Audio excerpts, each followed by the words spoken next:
This video will demonstrate to students how to correctly fill in the COVID-19 Hardship Voucher Application. The first step to filling in this form correctly so that you can submit it to Student Loans and Welfare is to download the form from the internet and open it in Adobe Acrobat Pro DC. So you cannot complete this form while you have it open on the internet, or it won't save the data that you put into the form. So to start from the beginning, you must download the form from the internet before you fill it in. I will show you how to do that now. From the University of Newcastle's website, go to the search bar and type in financial well-being.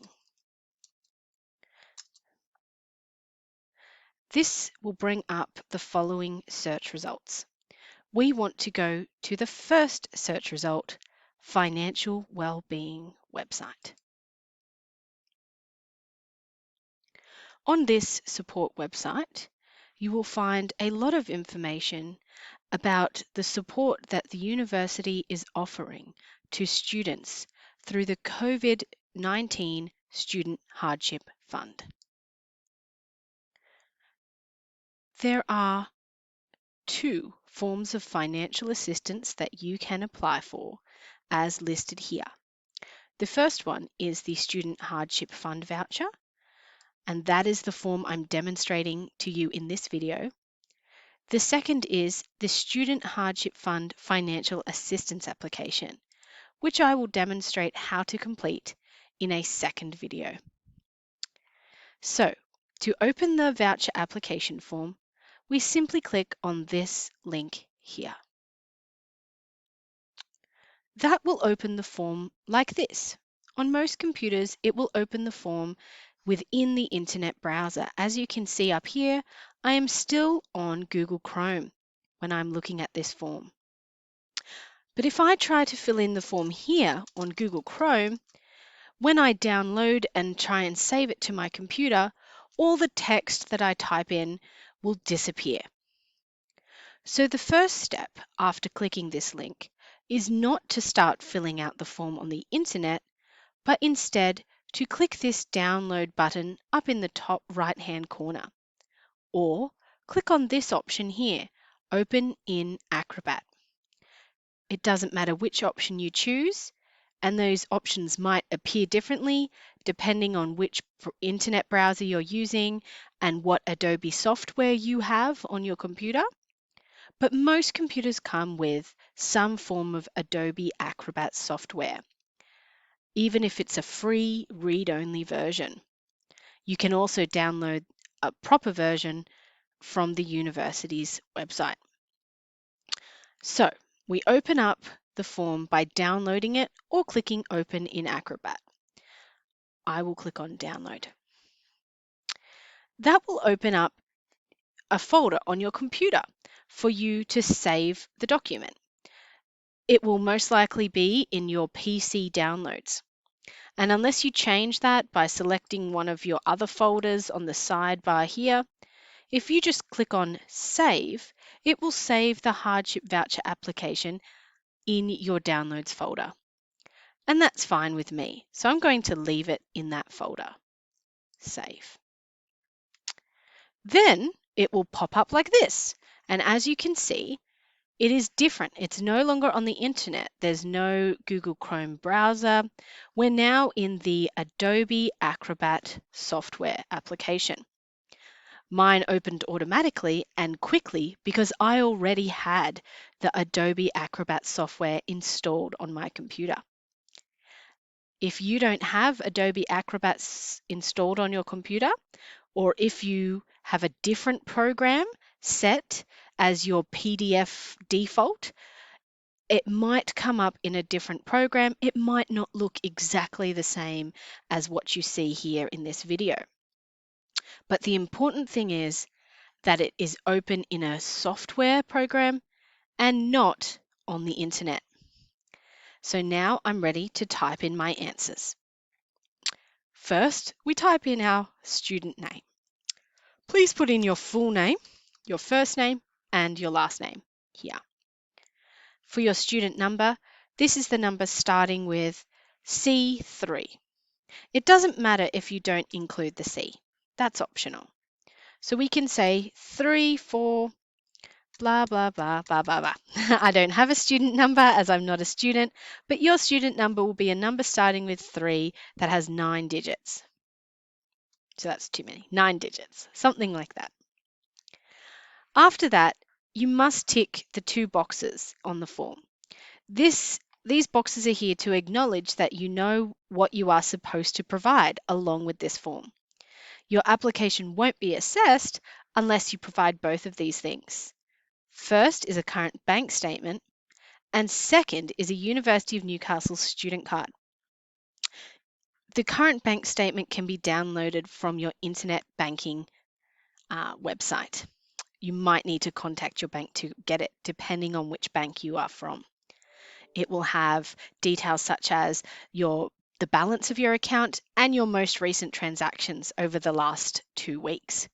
And that data is used to determine how much you need the voucher. The second thing you must attach is your University of Newcastle student card. This can just be a photograph of the card sitting on your table or a blank background. The only other questions on the form are 3 very short questions. The first is, why are you applying for emergency assistance? This is where you can explain your reasons for lodging the application for this voucher. And you must type something in this box to explain why you are in need and why you should receive a $100 supermarket voucher. So you can say something like a discussion or an explanation of where your income comes from and why that might be insecure now. The case for most Language Centre students is that they are supported by family overseas and they might be having difficulty receiving money or their family might be in financial distress. So that is something that you can write in this box if it applies to you. But whatever you type in this box must be truthful, honest, and it must be not too detailed or not too long. Just be honest and talk about your circumstances. So for example, you might say, I receive transfers of money from my family overseas. However, they are also impacted by COVID-19 and are unable to send me money regularly to support my living costs here in Australia. So I only wrote this text as an example. Your text could be very different. It depends entirely on your circumstances. The next thing you should do is fill in the date. You should do this before the signature, and you'll see why when I click on signature soon. So I'm going to put in today's date, and then I'm going to click on the student signature button. Now, a window like this will come up. If you most likely won't have what is called a digital ID for putting a signature on a form. I have one because I use it regularly, but you will probably have to click on this button, Configure New Digital ID. And you will get these options here that will make a signature, like a digital signature for you to secure the form and verify that what you have typed is true. So what you can do is you just create a new digital ID. These ones are more complicated and require knowledge and extra programs that you probably don't have. So choose the last option, create a new digital ID.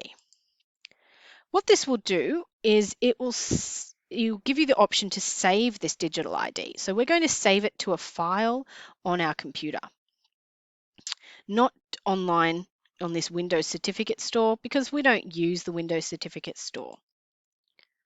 Then you click Continue. It's just thinking. It's going to give me some options to create my signature. So it asks you some very clear questions that you have to enter. Your name.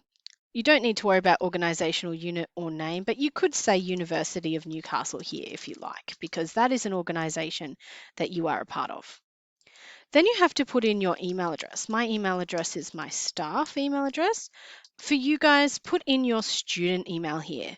Please put in your official student email that ends in uon.edu.au. But for me as staff, it's newcastle.edu.au. Then put in the country, which is Australia, for those residing in Australia. If you are overseas at the moment, you can put in the country where you are living. And you just leave these two as they are. Then you click continue.